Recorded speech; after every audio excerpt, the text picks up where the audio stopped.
Good evening, everybody. This evening we're going to be cooking tom kha gai, which is a coconut and slightly lime chicken soup. You wouldn't think that it could have so much goodness and be so full of flavor. This is what you will get, and now we'll show you how to arrive at that magnificent outcome. Okay, so let's get going with the ingredients for tonight's tom kha. Of course, it's tom kha gai, which is chicken. So there's 3 of us tonight. So we have 3 chicken breasts there, which have been sliced into what will be very nice pieces. Then we have the straw mushrooms. Oh, the chicken, by the way, three chicken breasts, 175 grams ours were, smallish chickens. Then we have straw mushrooms.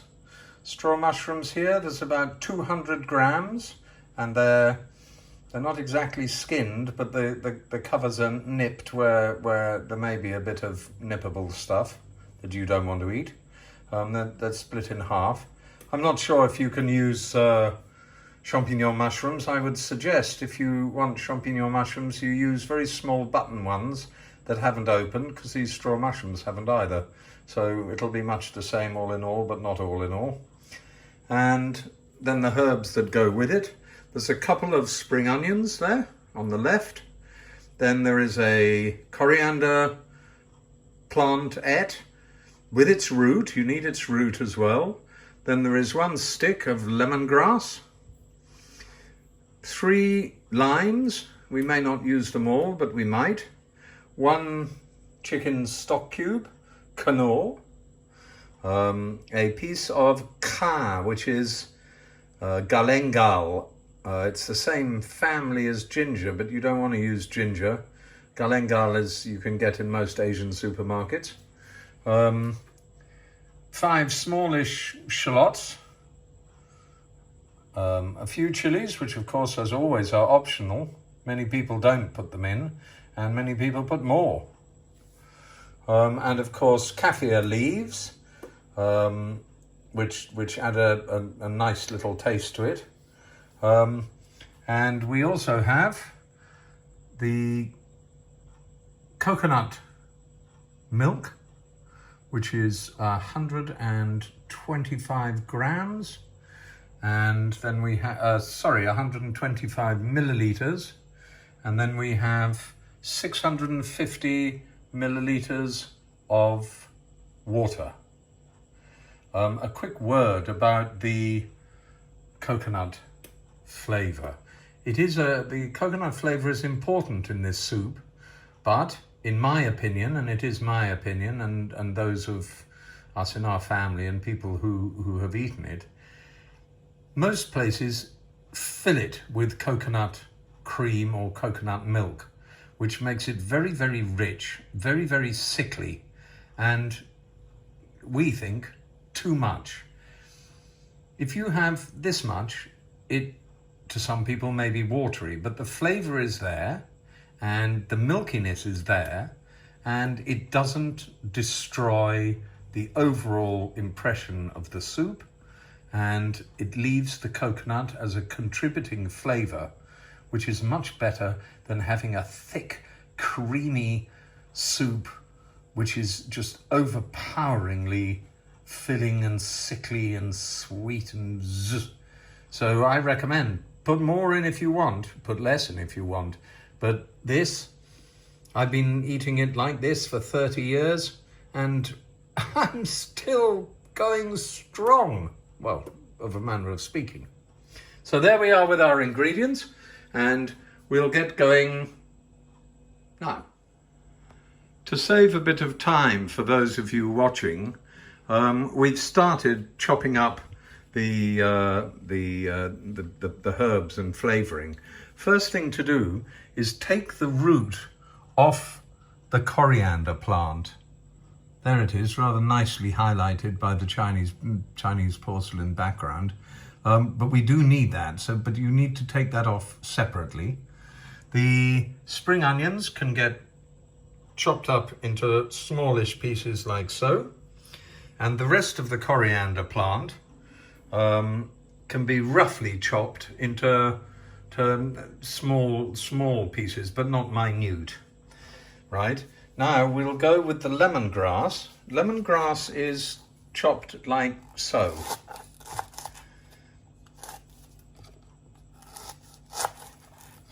It's a tough root, lemongrass, tough plant, very fibrous, beautifully flavorful, of course.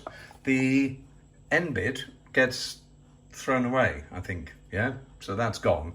So you just do the white bits at the end, okay? And we'll...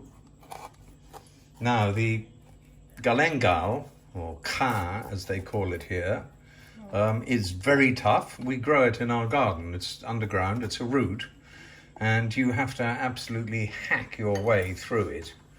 So we're going to get a bigger knife for that.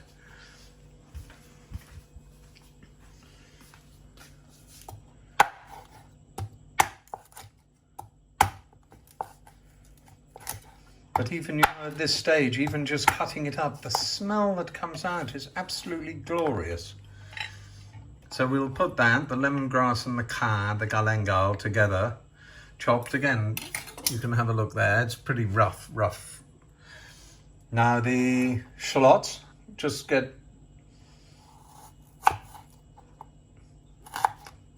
smallish pieces of shallot.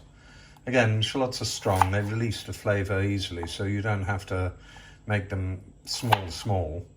And I mean, they can be eaten with the soup on the rice, or they can be left in there just for the flavour, whatever. So they're almost not halved, probably more like quartered or thirded. And then we have the limes. Those will be squeezed, so we prepare them because it's the lime juice that we want. So you cut them across and juice them.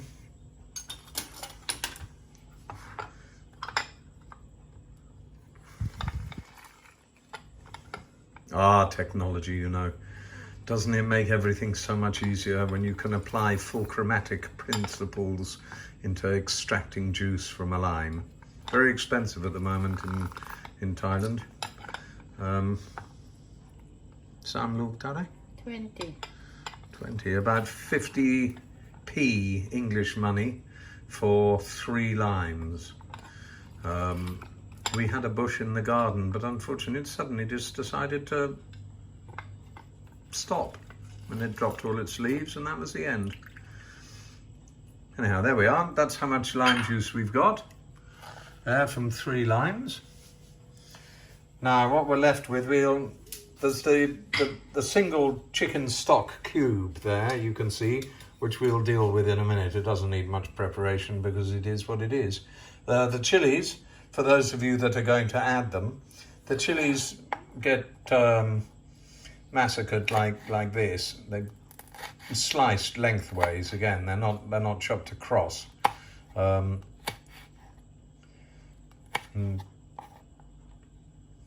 Not huge. Again, it's for it's the seeds that are so hot. So if you don't really chop them much, they emit a flavour and a very faint hint of spiciness. So that'll be pretty good. And tom kha isn't reputed to be an incredibly hot dish. In fact, in lots of restaurants, the ones that fill it with coconut cream probably wouldn't know a chili if it stood up in the soup. Anyway, and you can hear. Yes. And here are the kaffir lime leaves by Makrut, which are sort of torn up rather than being broken or anything. The main fibres are removed, and the rest of them are just popped in there again to dispense with their flavour. And so there now with the stock cube still in its wrapper, we are ready to move on. Oh, and one thing I forgot is the coriander root needs to be smashed. So here, just flatten it out. Okay, now we've put the 650 ml of water into the saucepan and we're bringing it to the boil, and the coconut milk goes in with it.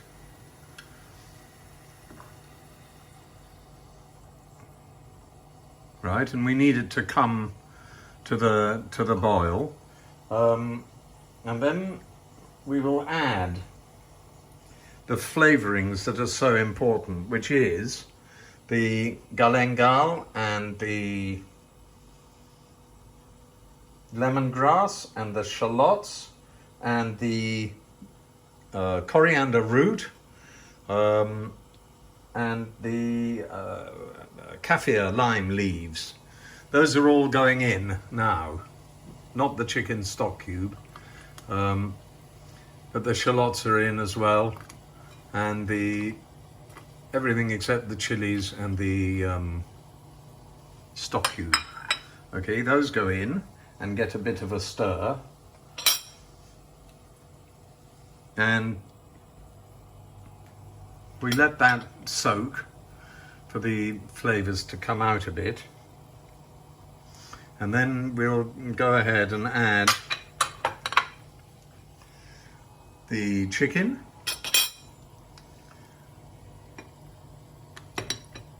just pop it in,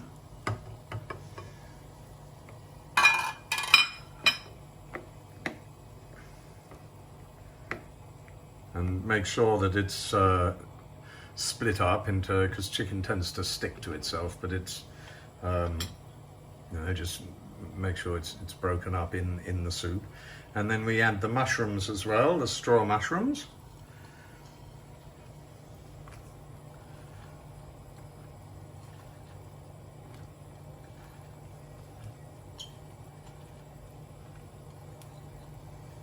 This gives us a pretty full saucepan, but that's okay.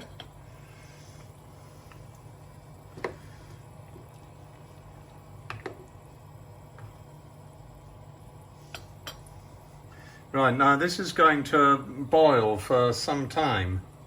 When I say some time, probably about 5 minutes. So before we sign off and leave it to boil, the chicken stock cube gets just lightly broken up and popped in there, and then stirred around, because it'll dissolve, of course. And the gas, make sure that the gas that isn't on too fast. Everything else will be there, just simmering away and infusing and exfusing as probably as well, for about 5 minutes, and then we'll be back. So the 5 minutes of boiling is done now. All that happens now, we're of course virtually ready. We pop in the chilies to give their final little zip to the flavour, and the spring onions go in now as well, and quick and stir around. When it comes to oh, of course there's the coriander, of course. Sorry, I'm getting ahead of myself here. Right, so that all just soups up all together. Worth remembering, when you eat this, you don't eat the galangal root, you don't eat the, I've forgotten, takrai, the lemongrass. You probably won't eat the chilies. And the greenery can be eaten as much as you like it. It's really the chicken and the onion and the straw mushrooms, which are the main bits to eat with the rice. Now the last thing is the lime juice. We reckon 3 limes is pretty much what we want, but always be gentle because it depends. Everybody has a different threshold for sourness. And soup, like people, can be very sour sometimes. So pop half of it in and then taste and see what you think. And basically add the lime juice until you feel that what's there is as sour as you would like it to be. It is supposed to be a relatively sour soup, but of course the coconut milk is fairly sweet in itself. So we've added virtually all of that. All that's left is a tiny bit there. So that's about it.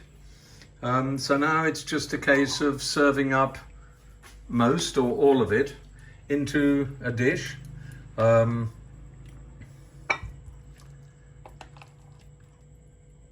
you put, oh look, those mushrooms look so good. I love them. And with the chicken and the fragrant jasmine rice, as mentioned before, unbeatable jasmine rice, Thai jasmine rice, absolutely wonderful. And you pop everything else in. Of course, some people do eat the roots. It's entirely up to you, but you know, they're a bit strong and very tough, crunchy. And you pop that in as it is, and one shares from the same plate, or you can put it into little bowls of your own. And oh, it's so good. And you see, it's not thick and creamy. It's just absolutely perfect.